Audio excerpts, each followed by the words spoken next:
Hey folks, it's Jang here from UltimateRC.com. This is a look at the Traxxas Summit. This is a vehicle that's been out for a while, and I've just had a chance to test it out for a good amount of time myself for the first time. This is a all-electric four-wheel drive monster truck. Some people call it 1/10 scale, some people call it 1/8 scale.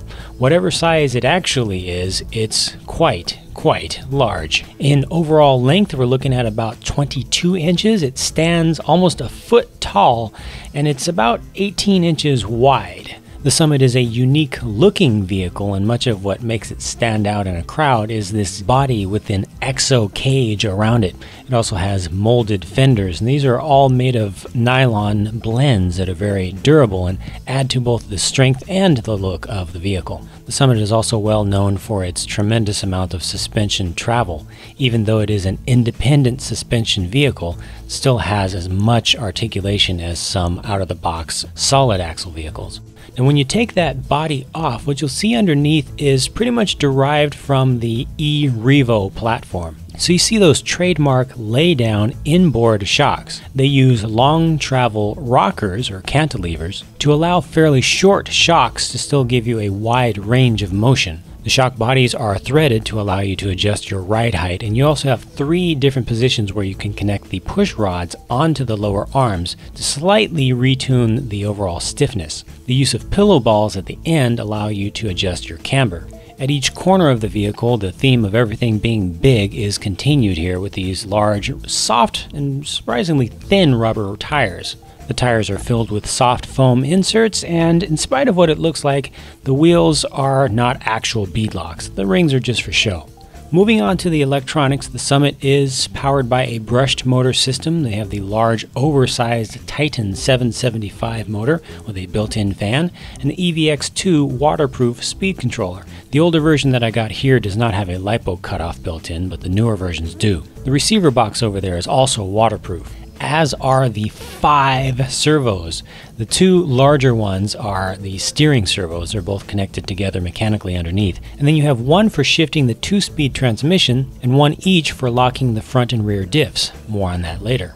Like the e-Revo, the Summit has 2 battery trays, one on either side, and they have vents at the front and rear to allow some air to pass through. And they're plenty roomy with space for extra long batteries. Because the Summit weighs over 12 pounds, just one regular size battery isn't enough, so they give you 2. These are 7-cell nickel metal hydrides, 3000 milliamp hours, and they run them in series.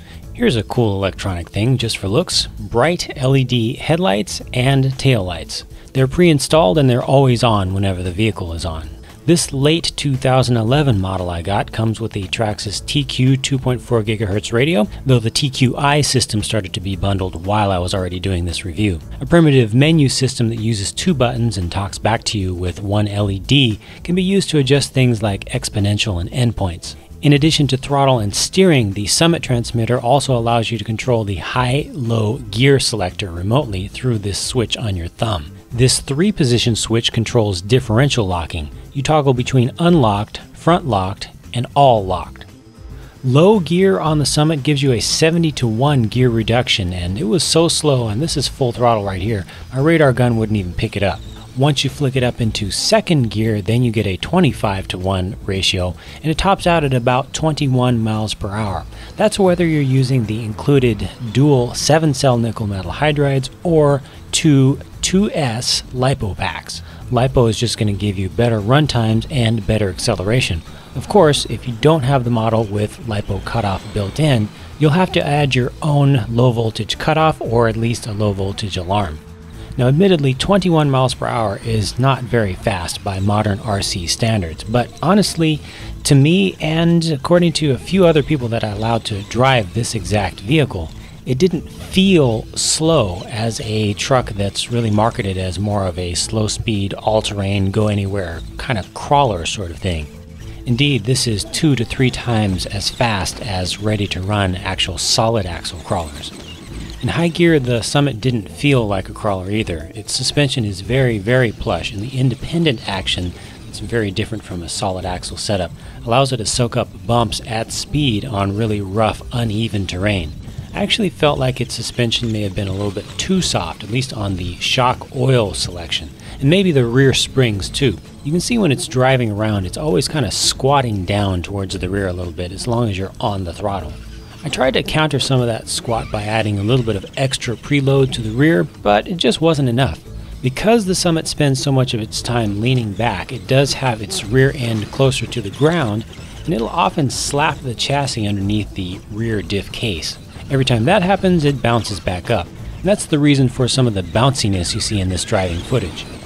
When you kick the Summit down into low gear, lock all the diffs, and take on some really rough terrain, that's where it really starts to become apparent what this whole vehicle is about.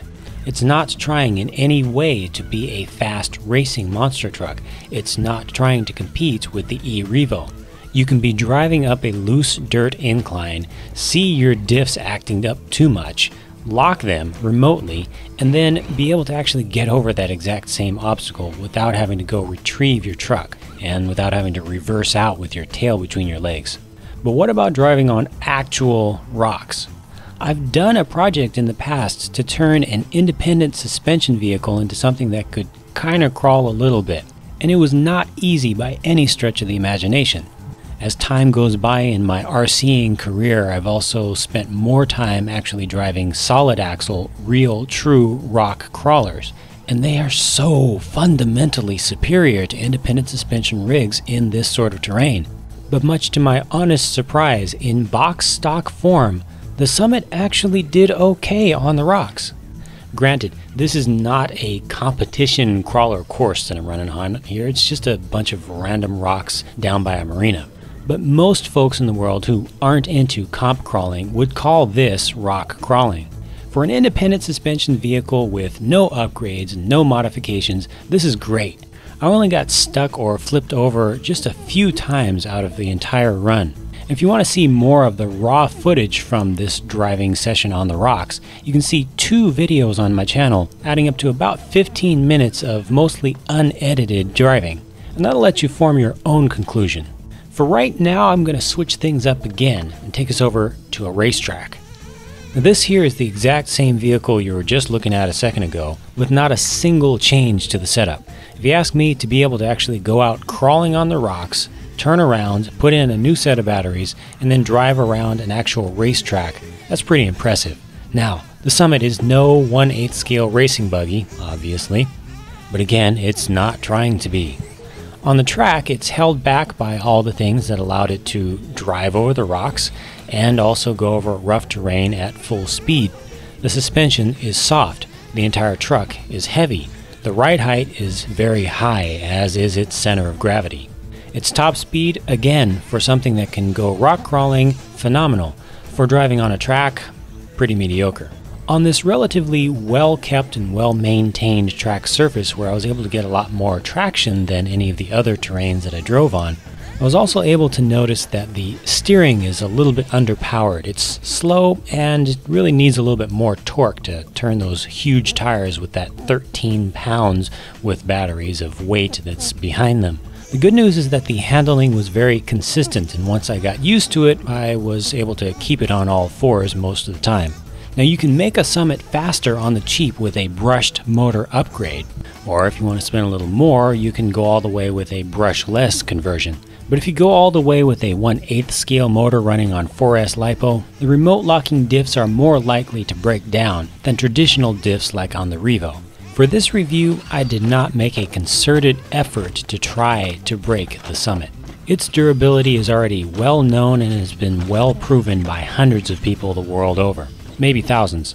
Now, that's not to say that it won't break, and it's not to downplay the fact that some people get really unlucky and they have breakages pretty easily. That happens with all RCs from all manufacturers. As things go, the Summit is plenty well built, and I didn't have a single breakage. Yet. Summing things up, you could call the Summit a jack of all trades and master of none, but I would disagree. The Summit is a jack of all trades and master of being a Summit. This is an incomparable vehicle. Literally, there is nothing else that you can truly compare this to. You either have a Summit or you don't. The Summit has earned and deserves every single fan that it has. and I'm sure that those fans will continue to grow in numbers for as long as Traxxas sells this vehicle. I myself have solidly joined the ranks of those fans because I think the Traxxas Summit, with all of its quirks and flaws, is one of the most amazing and perfect production RCs ever released.